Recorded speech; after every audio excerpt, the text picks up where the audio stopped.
ಮತ್ತೊಮ್ಮೆ ಮುನ್ನೆಲೆಗೆ ಬಂದಿದೆ ಡಿಕೆ ಶಿವಕುಮಾರ್ ಸಿಎಂ ಆಗುವಂತಹ ವಿಚಾರ. ನವೆಂಬರ್ಗೆ ಡಿಕೆ ಶಿವಕುಮಾರ್ 100% ಸಿಎಂ ಅಂತ ಮಾಜಿ ಸಂಸದ ನಾಗಮಂಗಲದಲ್ಲಿ ಶಿವರಾಮೇಗೌಡ ಹೊಸ ಬಾಂಬ್ ಸಿಡಿಸಿದ್ದಾರೆ. ನವೆಂಬರ್ನಲ್ಲಿ ಡಿಸಿಎಂ ಡಿಕೆ ಶಿವಕುಮಾರ್ ಸಿಎಂ ಆಗೋದು 100% ಕನ್ಫರ್ಮ್ ಅಂತ ಹೇಳಿ ನಾಗಮಂಗಲದಲ್ಲಿ ಶಿವರಾಮೇಗೌಡರು ಬಾಂಬ್ ಸಿಡಿಸಿದ್ದಾರೆ. ನವೆಂಬರ್ಗೆ ಡಿಕೆ ಸಿಎಂ ಆಗೋ ಎಲ್ಲ ಲಕ್ಷಣಗಳು ಕೂಡ ಗೋಚರಿಸ್ತಾ ಇದ್ದಾವೆ. ಹಾಗಾದ್ರೆ ರಾಜ್ಯ ರಾಜಕಾರಣದಲ್ಲಿ ನವೆಂಬರ್ ಕ್ರಾಂತಿ ಆಗಲಿದೆಯಾ? ಮತ್ತೊಮ್ಮೆ ಡಿಕೆ ಶಿವಕುಮಾರ್ ಸಿಎಂ ಆಗುವಂತ ವಿಚಾರ ಮುನ್ನೆಲೆಗೆ ಬಂದಿರೋದ್ರಿಂದ ನವೆಂಬರ್ನಲ್ಲಿ ರಾಜ್ಯ ರಾಜಕಾರಣದಲ್ಲಿ ನವೆಂಬರ್ ಕ್ರಾಂತಿ ಆಗುತ್ತಾ ಅನ್ನೋ ಪ್ರಶ್ನೆ ಈಗ ಉದ್ಭವ ಆಗಿದೆ. ಏನ್ ಮಾತನಾಡಿದ್ರು ಶಿವರಾಮೇಗೌಡರು ಕೇಳಿಸ್ಕೊಳ್ಳೋಣ.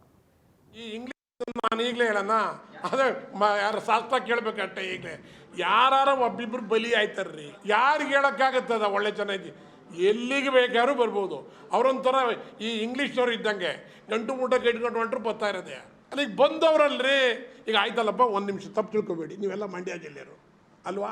ಮಂಡ್ಯ ಜಿಲ್ಲೆಯಲ್ಲಿ ಯಾರು ಗಂಡಸಿರ್ಲಿಲ್ವಾ ನಿಲ್ಲಕ್ಕೆ? ಯಾರನ್ನಾರ ಗೆಲ್ಸಿ, ಯಾವ ಪಾರ್ಟಿಯವ್ರನ್ನಾರ ಗೆಲ್ಸಿ. ನಿಮ್ಗೆ ಆತ್ಮಗೌರವ ಬೇಡವಾ?